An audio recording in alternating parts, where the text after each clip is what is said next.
तो सर कल अपन ने कॉन्ट्रैक्ट ऑफ सेल की डेफिनेशन कर ली थी। कॉन्ट्रैक्ट ऑफ सेल के बाद में अपन ने essential elements of a contract of sale भी देख लिए थे। ठीक है। तो सर कॉन्ट्रैक्ट ऑफ सेल में सेल और एग्रीमेंट टू सेल दोनों कवर हो जाते हैं। Yes sir. क्या बताया था सेल में मैंने आपको कि सर सेल तो होता है जहां पर immediately from the seller to the buyer at the time of making the contract itself। Sir seller से बायर के पास में प्रॉपर्टी इन गुड्स या ओनरशिप इन गुड्स ट्रांसफर हो जाती है। और जब वो ओनरशिप इन गुड्स सेलर से बायर के पास में, जब वो ओनरशिप इन गुड्स सेलर से बायर के पास में कोई फ्यूचर टाइम पे या subject to fulfilment of some condition, subject to fulfilment of some condition जाएगी, तो फिर अभी नहीं जा रही है भविष्य में जाएगी, तो हम उसको क्या बोलते हैं? Agreement to sale. ये तो हो जाता है सेल और ये हो जाता है एग्रीमेंट टू सेल। दोनों किसके पार्ट हैं? कॉन्ट्रैक्ट ऑफ सेल के पार्ट। ठीक है। Yes sir. तो आइए पढ़ना स्टार्ट करते हैं सेल और एग्रीमेंट टू सेल। कहाँ चला गया आरुष मुंद्रा? इधर ही हो सर, पढ़ो। हाँ जी। हाँ, sale and an agreement to sale. Sale the term क्या हो गया अभी? Sale. The term sale is defined under Section 4, Clause 3 of Sales of Goods Act 1930, as where under the contract of sale of goods, the property in the goods transferred from the seller to buyer immediately at the time of making of contract of sale. Sir जहां पर where under the contract of sale of goods, जो seller और buyer के बीच में एक contract बन रहा है, the property in the goods, property का क्या मतलब बताया मैंने? Ownership. The property in the goods is transferred from the seller to the buyer immediately at the time of making of contract of sale, तो वो हो जाता है सेल। आजा भाई agreement to sale. Where under the contract of sale, the transfer of the property in the goods is to take place at a future time or subject to fulfillment of some conditions. Where under a contract of sale the transfer of property या ownership in the goods is to take place, या तो at a future time कि आज से एक महीने बाद ownership दूंगा, या फिर subject to fulfilment of certain conditions कि जब आप इसका पेमेंट कर दोगे तब मैं इसकी ओनरशिप आपको दूंगा। तो ऐसी कोई भी बात है जहां पर भविष्य में ओनरशिप जाएगी।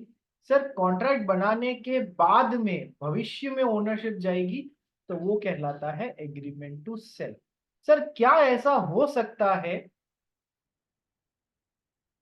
देखो दो टॉपिक के नाम लिख रहा हूं, ट्रांसफर ऑफ ओनरशिप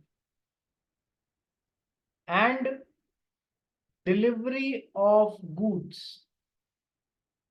सर ये तुम्हारा नाम है chapter 3 of the sale of goods act का, transfer of ownership and delivery of goods. क्या ऐसा हो सकता है कि सेलर ने बायर को गुड्स की डिलीवरी पहले दे दी, लेकिन ओनरशिप भविष्य में देने की बात कर रहे हैं, फ्यूचर में देने की बात कर रहे हैं? क्या ऐसा पॉसिबल है? तुम लोग क्या सोचते हो कि सर माल पहले ही दे दिया, ओनरशिप बाद में दूंगा? Is it possible? Is it possible? क्या सोचते हो? है ना पॉसिबल, शायद वो प्लेज में भी तो था। प्लेज में भी तो था। प्लेज का छोड़ के देख, इज इट पॉसिबल कि मैं ओनरशिप मतलब डिलीवरी माल का फिजिकल पोजीशन दे दिया, बोलता है ओनरशिप बाद में दूंगा, अभी नहीं दूंगा? या फिर क्या, हाँ। या फिर क्या वाइस वर्सा पॉसिबल है जहां पर माल की ओनरशिप पहले दे दी, now you are the owner, but delivery बाद में दूंगा, अभी नहीं दूंगा, बाद में दूंगा? Is it possible? मैं क्वेश्चन क्या पोज कर रहा हूं, are these two things independent of each other और नॉट, और दे आर डिपेंडेंट और they are connected to each other, और are these two things dependent independent of each other? Aarush Mundra तो बोल रहा है सर इंडिपेंडेंट है, डिलीवरी पहले दी जा सकती है भले ओनरशिप नहीं दी गई हो, या ओनरशिप पहले दी जा सकती है भले ही डिलीवरी नहीं दी गई हो। बाकी लोग क्या सोचते हैं इस बारे में? बाकी लोग क्या सोचते हैं? कर्नावट क्या सोचती है? यस सर, हम्म। हो सकती है। हो सकती है। कनावट, तूने मेरे से last time sale of goods act पढ़ा हुआ है ना? हाँ सर। ठीक है, हो सकते हैं। They both are right sir, these two are independent events, one can happen without happening of another and they both can also happen simultaneously, there is no problem. ठीक है, तो sir subject to fulfilment of some conditions, मैंने माल की delivery तो आपको दे दी, लेकिन sir मैं ओनरशिप मैं आपको बता रहा हूँ तब तक नहीं दूंगा जब तक कि आपने उसका पेमेंट मुझे नहीं कर दिया, तब तक मैं कोई ओनरशिप नहीं दूंगा। ठीक है, आपके मेरे रिलेशन अच्छे हैं इसलिए मैंने डिलीवरी दे दी, ओनरशिप नहीं दूंगा अभी, पहले पेमेंट करो। ठीक है, what are, so this is sale and agreement to sale. दर्ज जैन क्या हो गया भाई? सर ईएमआई भी उसके अंदर आता है क्या कि मैं सारी ईएमआई दूंगा तभी जाकर मेरा फोन का ओनरशिप पूरा आएगा, वरना तो नहीं रहेगा? तू अगर माइक, मैंने फोन ईएमआई पे खरीदा ईएमआई और मैं सारे पेमेंट्स करूंगा तभी मेरे पास वो बोर्ड का पूरा ओनरशिप आएगा? दर्ज जैन मैं कुछ बोलूं? Yes sir. माइक से थोड़ा सा अपना मुंह दूर करके बोल, मुझे कुछ सुना है, मतलब ब्लर आवाज इतनी आ रही है क्योंकि तू माइक के एकदम पास में मुंह रख रहा है। सर अगर मैं ईएमआई,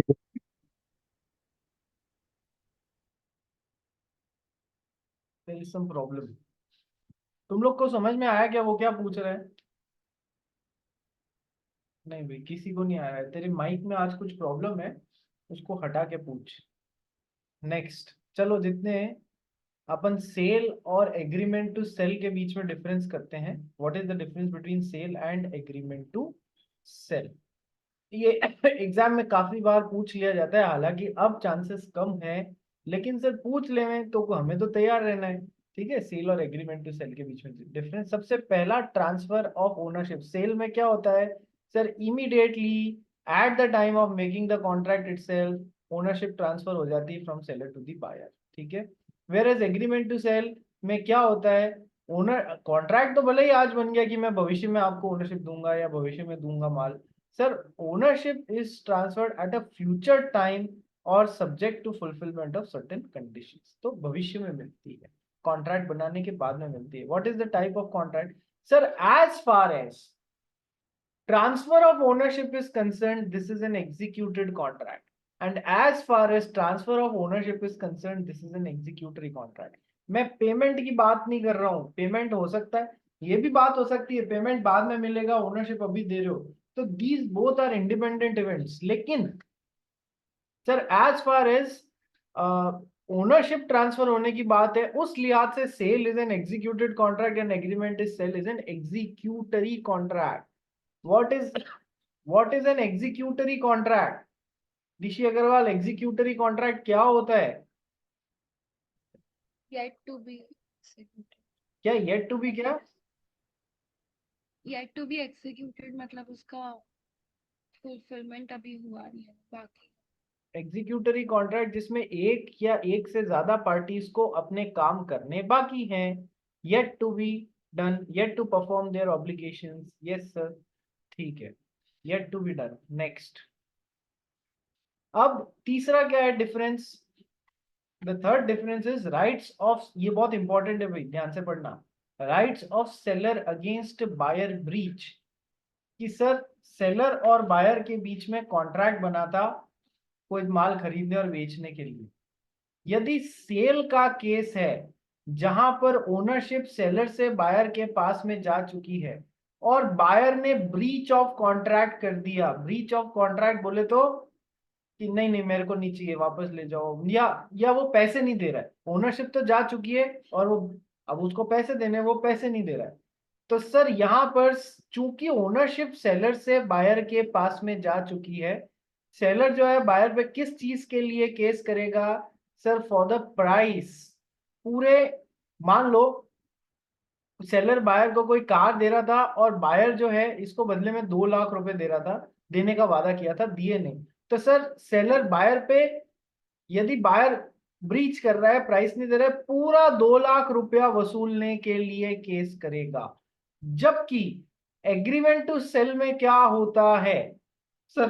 क्या ओनरशिप सेलर से बायर के पास में ट्रांसफर हुई है? नहीं सर, बस वादा किया गया है और इधर बायर ब्रीच कर रहा है। क्या बोला गया, मान लो कोई XYZ आइटम है, वो मैं आपको 1000 में देने को तैयार हूं, आप मुझे 1000 रुपए देना और मैं वो आइटम XYZ आइटम आपको दे दूंगा, ठीक है सर। क्या ओनरशिप एग्रीमेंट टू सेल में अभी ट्रांसफर हुई है? नहीं सर, भविष्य में ट्रांसफर हुई। बायर कर देता है ब्रीच, बहुत ध्यान से समझना, बायर कह देता है नहीं मैं तो आइटम लूंगा ही नहीं, ठीक है। अब इस कारण सेलर को वो आइटम मार्केट में जाके लॉस में बेचना पड़ता है, 900 रुपए में बेचना पड़ता है। तो सर यहां पर seller breach of contract by buyer के लिए बायर से क्या डिमांड करेगा? सर ओनली जो सेलर को डैमेजेस हुए हैं, ओनली जो सेलर को डैमेजेस हुए हैं वो ही डिमांड कर सकता है 100 रुपए का। पूरी प्राइस 1000 रुपए का डिमांड नहीं कर सकता है। देख लो, rights of buyer against seller breach कि sir rights of seller against buyer breach. तो सर सेल के केस में ओनरशिप ट्रांसफर हो चुकी है और फिर बायर ब्रीच कर रहा है, seller can sue the buyer for the price of the goods because of the passage of ownership और property there to the buyer, ठीक है। Next, seller can sue. अब एग्रीमेंट टू सेल में क्या ownership transfer होती है? नहीं sir, buyer ने ब्रीच कर दिया, वो कॉन्ट्रैक्ट को ऑनर नहीं कर रहा है। सेलर किस लिए स्यू कर सकता है बायर पे? Only for damages, not the complete price, because ownership has not been transferred. ये भेजे में सेट हो गया या नहीं हो गया? पॉइंट नंबर 3 है ना। नहीं। Next, rights of buyer against seller breach. अब इस बार कौन ब्रीच कर रहा है? इस बार कौन ब्रीच कर रहा है? सर सेलर कर रहा है, ठीक है सर। खुद सोच के देखो सर, ये सेल है जहां पर ओनरशिप किससे ट्रांसफर हो गई है? सेलर से बायर को ट्रांसफर हो गई है। यस सर, ओनरशिप ट्रांसफर हो गई है। अब सेलर जो है वो ब्रीच कर रहा है, वो कॉन्ट्रैक्ट ऑनर करने से मना कर रहा है। तो सर बायर को क्या करना पड़ रहा है रे? बायर को मार्केट से वो चीज खरीदनी पड़ रही है। तो फिर सर जितने महंगे में खरीदनी पड़ी उतना डैमेज हो गया उसको। यस सर, कि सर 1000 रुपए में सेलर ने देने की बात की थी, ओनरशिप ट्रांसफर हो गई है पर ये अड़ गया, ये दे ही नहीं रहा है। मार्केट से 1100 में वो चीज खरीदी, तो सर 100 रुपए का डैमेज अपन मार्केट से ले सकते, उससे सेलर से ले सकते हैं। Buyer can in case of sale, जहां पर सेलर ब्रीच कर रहा है, ओनरशिप ट्रांसफर होगी तो भी सेलर बदमाशी कर रहा है, तो sir buyer can sue the seller for damages. सबसे पहले तो damages and also the third party who bought the goods. Sir seller ने पहले मेरे को माल बेचा, अब ये किसी और को बेच रहा है, तो सर बायर इस पे भी केस कर सकता है। इसकी डिटेल्स अभी पूरी आपको आगे के चैप्टर्स में पता पड़ेगी, ठीक है। नेक्स्ट, तो सर यहाँ पर अब बायर के पास में कोई बस इतना ही है कि भाई तूने 1000 रुपए में देने की बात की थी, मार्केट से मेरे को वही चीज 1200 रुपए में पड़ी है, तो 200 रुपए का डैमेज तू मेरे को देगा, ठीक है। अब एग्रीमेंट टू सेल में सर क्या सेलर ने बायर को ओनरशिप दी है अभी तक? नहीं सर। अब ओनरशिप नहीं दी, देने का वादा किया था भविष्य में दूंगा, ओनरशिप दी नहीं और फिर भी नट गया नहीं मेरे को नहीं करना ये कॉन्ट्रैक्ट में। अगेन वही बात होगी, बायर क्या करेगा? मार्केट से वो चीज खरीदेगा, 1000 वाली 1200-1300 में खरीदनी पड़ गई, तो सर 300 रुपीज का डैमेजेस डिमांड कर सकते हैं। यानी कि सेलर ब्रीच के केस में दोनों जगह डैमेजेस ही डिमांड कर सकते हैं, लेकिन बायर ब्रीच के केस में एक जगह प्राइस और एक जगह डैमेजेस डिमांड कर सकते हैं। घर पे बैठ के अच्छे से इस दोनों पॉइंट्स को पढ़ना और समझना क्या बोला है मैंने, ठीक है।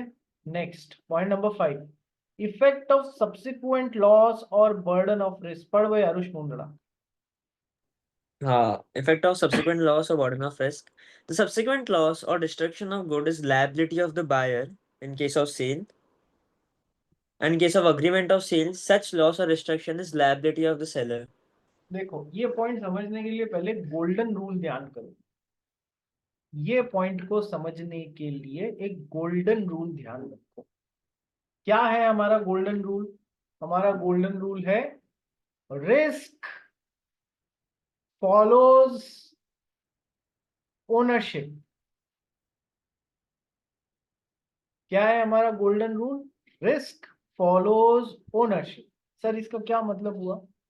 ध्यान से समझना। यदि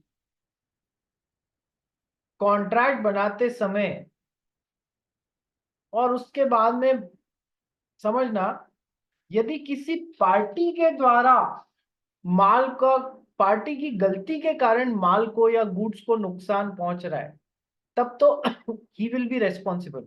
यदि सेलर की गलती के कारण माल को नुकसान पहुंच रहा है तो seller will be responsible for that loss. यदि बायर की गलती के कारण माल को नुकसान पहुंच रहा है तो buyer will be responsible for नुकसान ऑफ दोज गुड्स। सर कैसे, ऐसी थोड़ी ना, आप एग्जांपल देकर समझाओ सर। मान लो कि सर सेलर ने उन गुड्स को प्रॉपरली कवर करके नहीं रखा था, प्लास्टिक बैग से बारिश के मौसम में ओपन में पड़ा था, कवर करके नहीं रखा था, बारिश आई उसमें से कुछ माल खराब हो गया। Who will be responsible for this loss? कि सर जिसकी गलती है, किसकी गलती? इस आदमी की गलती, क्योंकि इसने उस माल को कवर करके नहीं रखा था। तो सर कौन बेयर विथ करेगा वो लॉस? जिसकी गलती है वो बेयर विथ करेगा। Okay sir. यदि यही बायर की गलती होती तो बायर बेयर विथ करता। Okay sir.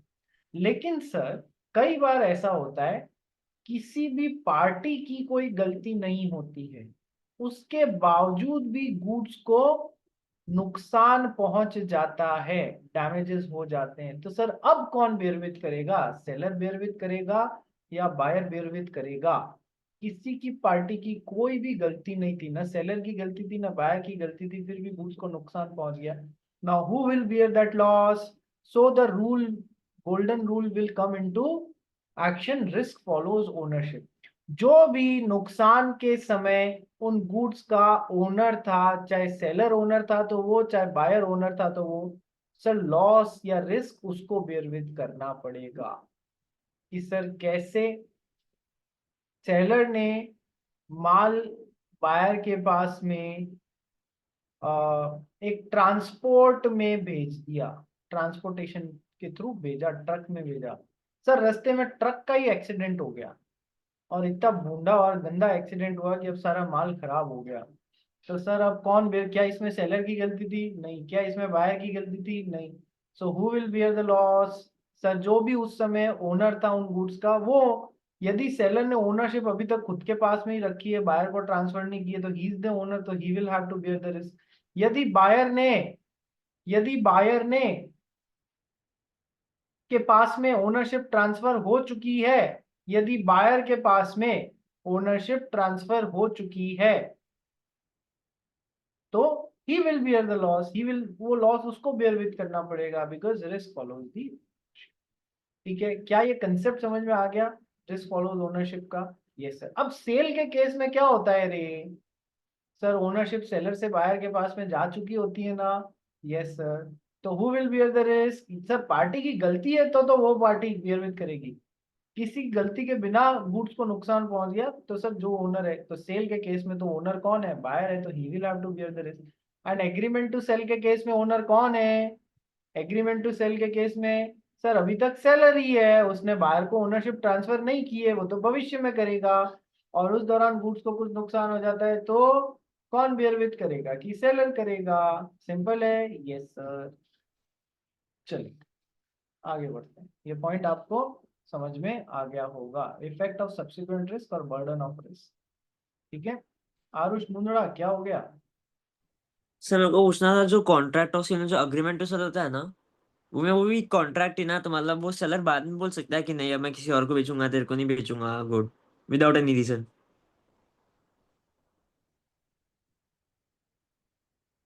बिल्कुल बोल सकता है, ये हम आगे के पर चैप्टर में पढ़ेंगे। पर वो कॉन्ट्रैक्ट था ना, सो कॉन्ट्रैक्ट तो फिर तो कॉन्ट्रैक्ट नहीं हुआ वो। अरे तो बायर के पास में फिर रेमेडीज होंगी फॉर ब्रीच ऑफ कॉन्ट्रैक्ट। अच्छा, वही मतलब ब्रीच बोलेंगे ना उसको, ओके। ब्रीच होएगा तो बायर के पास में भी तो रेमेडीज होंगी।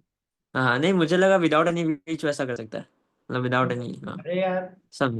तेरे मेरे बीच में कॉन्ट्रैक्ट बना, ठीक है, तूने कहा जाओ मैं नहीं पूरा करता, मैं कहा बेटा मेरी बिल्ली मुझी से म्याऊं, है कहावत सुनिए, मेरी बिल्ली मुझी से म्याऊं, ठीक है, तो हाँ मैं तेरे पे केस ठोकूंगा, मैं अपना पूरा वो वसूल करूंगा तेरे से जो भी डैमेजेस वगैरह। अब कई बार जीवन में कुछ लोग अड़ जाते हैं, उनका इलाज यही है कि sir remedies for breach of contract लेंगे अपन। Next, nature of rights. Sale में क्या होता है? जस्ट इन रेम क्रिएट होता है, जबकि एग्रीमेंट टू सेल में जस्ट इन पर्सोनम. Now what do you mean by जस्ट इन रेम एंड जस्ट इन पर्सोनम? ये लैटिन वर्ड्स हैं, इनका मतलब होता है जस्ट इन पर्सोनम में एक वर्ड पर्सोनम आ रहा है तो right against a particular person. Agreement to cell में क्या होता है, right against a particular person ही क्रिएट होता है. और सेल में क्या होता है, right against the whole world. Just in rem का मतलब होता है, लिख लेना यहाँ पर, जस्ट इन रेम का मतलब होता है right against the whole world. और जस्ट इन पर्सोनम का मतलब होता है right against a particular person only. समझना,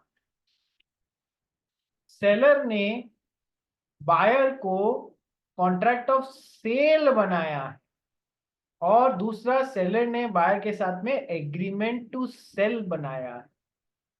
इसमें तो ओनरशिप सेलर के पास में है. यस सर, सॉरी, इसमें ओनरशिप सेलर से बायर के पास में जा चुकी है. Yes sir. तो सर बायर का उस गुड्स को लेके पूरी दुनिया के अगेंस्ट राइट क्रिएट हो जाता है या नहीं हो जाता है? Yes sir. कैसे? सेलर ने ओनरशिप देने के बाद में गुड्स नहीं दिया तो बायर सेलर को स्यू कर सकता है. Yes sir. सर कोई थर्ड पार्टी आई और उस माल को नुकसान पहुंचाने की कोशिश की तो बायर उसके खिलाफ भी केस कर सकता है. दुनिया में कोई भी आए उसके खिलाफ jus in rem right against the whole world in relation to those goods buyer का क्रिएट हो जाता है या नहीं हो जाता है? Yes sir. अब आओ एग्रीमेंट टू सेल में. एग्रीमेंट टू सेल में सेलर ने बायर को ओनरशिप दी ही नहीं तो बायर का राइट केवल और केवल किसके अगेंस्ट है उन गुड्स को लेके? सर सेलर के अगेंस्ट है. That's it. जस्ट इन पर्सोनम right against a particular person only. Got the point? Got the point? Yes sir. Next, ये भी बड़ा टिपिकल है, insolvency of seller case and insolvency of buyer case. थोड़ा सा ध्यान से समझना पड़ेगा. सर सेलर और बायर कोई माल को खरीदने और बेचने का एग्रीमेंट बना रहे हैं और सेलर इंसॉल्वेंट हो जाता है. ऊपर इंसॉल्वेंट का मतलब पड़ गया है ना कल में अपन डेफिनेशन में.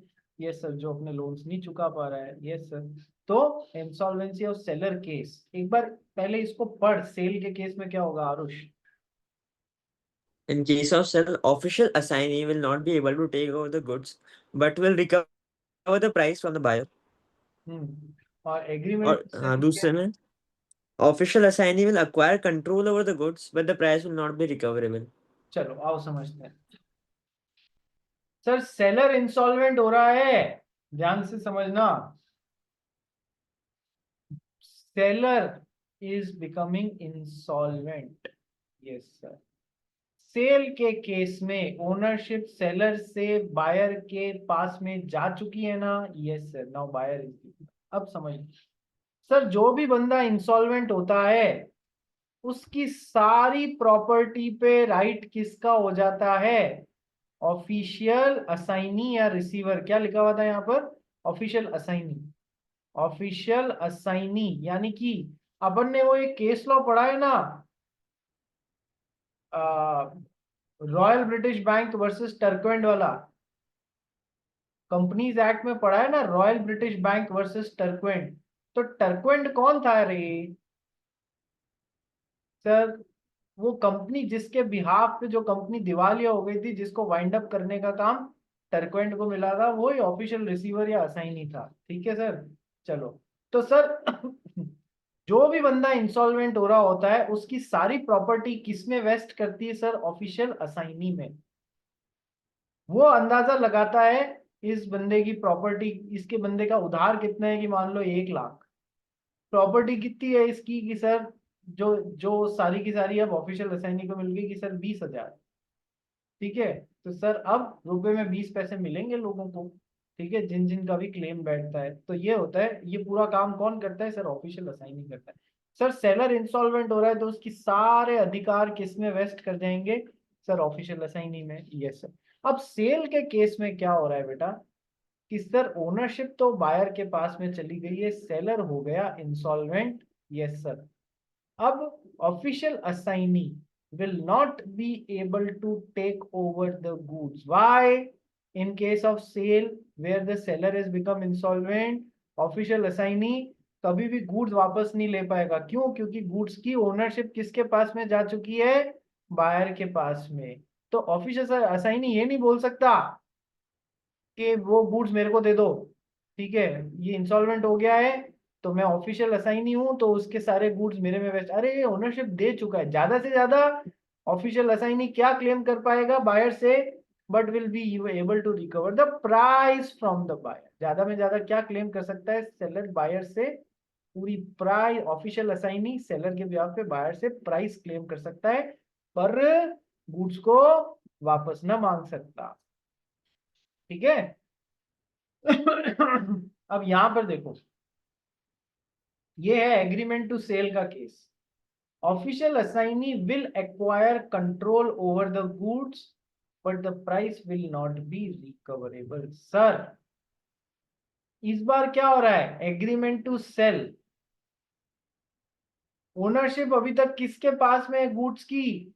सेलर के ही पास में है। क्या उसने ओनरशिप बायर को दी? ना ना ना ना ना, उसने ओनरशिप बायर को नहीं दी। अब ये इंसॉल्वेंट हो रहा है और ओनरशिप भी इसी के पास में। इसके सारा माल किस में वेस्ट करेगा? प्रॉपर्टी किस में वेस्ट करेगी? सर ऑफिशियल असाइनी को के अंदर के पास चली जाएगी। इसकी जो भी संपत्ति है, प्रॉपर्टी है वो। Yes sir. तो सर ओनरशिप तो इसी के पास में है। Yes sir. तो अब बायर से क्या मांग सकता है? Sir official assignee will acquire control over the goods. Goods पे कंट्रोल किसका हो जाएगा? ऑफिशियल असाइनी का। अब सर जब गुड्स पे कंट्रोल ही इसका हो जाएगा, इसके बिहाफ पे ऑफिशियल असाइनी का हो जाएगा, तो जब बायर को तुमने माल ही नहीं दिया तो तुम उससे क्या लोगे? फिर प्राइस ले पाओगे क्या? नहीं सर। जब हमने ओनरशिप दी नहीं तो हम क्या प्राइस यहाँ पर वसूल पाएंगे इससे? नहीं सर, प्राइस नहीं वसूल पाएंगे। जबकि सेल के केस में क्या होता है? ओनरशिप जा चुकी है बायर के पास में। ये सर क्या माल ले सकते हो? नहीं। तो क्या प्राइस ले सकते हो? हाँ। इधर क्या है न, माल भी तुम्हारे, ओनरशिप तुम्हारे पास में ही है, तो बायर से क्या प्राइस वसूल पाओगे? नहीं। ये प्राइस के कंटेक्स्ट में तुम लोगों को चीज समझ में आ गई? Yes sir. और कंट्रोल ऑफ गुड्स के कंटेक्स्ट में समझ में आ गई? Yes sir. अब अपन पढ़ते हैं flip side. Sir insolvency of buyer case. Sir buyer insolvent हो रहा है। समझ में तो आ रहा है रे तुम सबको, या ऐसे ही बस अटेंड किए जा रहे हो? हाँ सर आ रहा है। जिया जैन, जिया वोरा को नहीं आ रहा है। कविश तो रणबीर कपूर है, इसको सब समझ में आ जाता है ना कविश? बियानी? नहीं सर ऐसा नहीं। नहीं सर ऐसा कुछ नहीं है, मन में तो बड़े लड्डू फूट रहे हैं। ठीक है बियानी।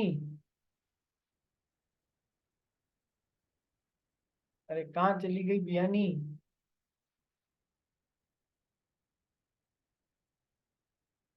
बियानी बस चालू करके चली गई, उसको सुनाई ही नहीं दे रहा है।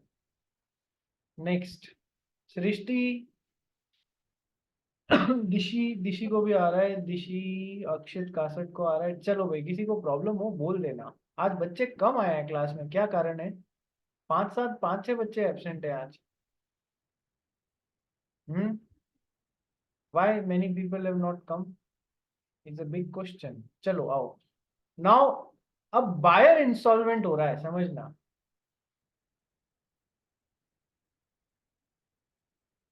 ठीक है सर। सर सेल के केस में क्या होता है? सेलर से बायर के पास में ओनरशिप चली जाती है और यही इंसॉल्वेंट हो रहा है। सर ये इससे प्राइस वसूल सकता था ना? ये सर। अब क्या होगा जब ये इंसॉल्वेंट हो जाएगा? आओ देखते हैं। Official assignee will have control over the goods. Official buyer insolvent हो रहा है तो ऑफिशियल असाइनी किसके केस में लगे, किसके बिहाफ पे लगेगा? बायर के बिहाफ पे लगेगा। ध्यान रखना, ये इंसॉल्वेंट हो रहा है तो इसके बिहाफ पे ऑफिशियल असाइनी काम करेगा। Yes sir. सर अब ओनर कौन? बायर। हुआ इंसॉल्वेंट तो भी सर ओनरशिप इसकी जो भी चीजें हैं वो किसके पास में जाएगी? Sir official assignee. तो सर ओनर उन गुड्स का बन चुका था ना, तो सर ऑफिशियल असाइनी का राइट हो जाएगा। Official assignee will have control over the goods, as simple as that. हाँ प्राइस वाइज देनी है, जो भी देना है वो एक सेपरेट मैटर है, पर ऑफिशियल असाइनी का कंट्रोल हो जाएगा, कोई मना नहीं कर सकता उसको वो गुड्स से। नेक्स्ट सर, अब एग्रीमेंट टू सेल में क्या हो रहा है? सर एग्रीमेंट टू सेल में अभी तक सेलर के पास में ही ओनरशिप है, और इंसॉल्वेंट कौन हो रहे हैं? बायर भैया हो रहे हैं। जब बायर भैया इंसॉल्वेंट हो रहे हैं तो सर इनके बिहाफ पे ऑफिशियल असाइनी आएंगे। सर क्या ओनरशिप इनके पास में है? नहीं है। तो सर क्या ये गुड्स पे कंट्रोल कर सकते हैं? नहीं कर सकते हैं। Official assignee will not have any control over the goods, as simple as that. ठीक है, तो सर ये जो मैंने पॉइंट बोले हैं ना, ये दो और ये दो, ये वापस पढ़ना तो एकदम क्लियर होंगे। और ये कभी कभार सेल और एग्रीमेंट टू सेल के बीच में डिफरेंसेस पूछ लिए जाते हैं। नंबर फेंक रहे हैं, तुमको उठाना आना चाहिए, ये फेंके हुए नंबर होते हैं। कहते हैं ना पास होने के लिए कई बार दाना डालते हैं, तो ये वो फेंके हुए दाना डाले हुए हैं जिनको चुप के पास हो सकते हो यदि ये क्वेश्चन आता है तो।